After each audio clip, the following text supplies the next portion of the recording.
we're going to do a quick video of depth of field and showing you the different things to do. So you can see my little guy is right there. And turn our camera on. Yep, he's waving at everybody. So we have the 24 to 105 lens here. And I'm going to get a little bit closer. My aperture is f4. Let me drop my ISO down. Bring my ISO down to 200. ISO 200. Shutter speed about 400.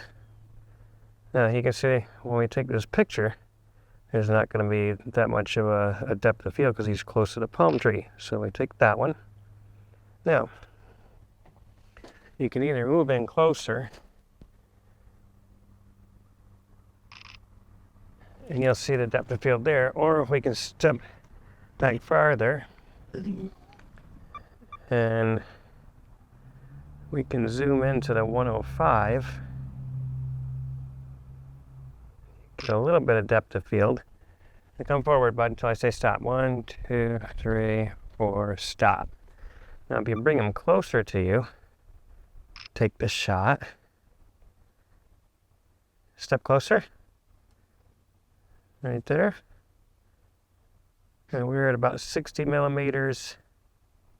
Take the shot, and you can see the depth of field there. Now, if I back them up to the tree, go all the way back to the tree again.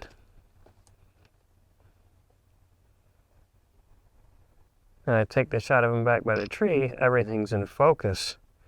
So you're not getting that shallow depth of field. I hope this helps.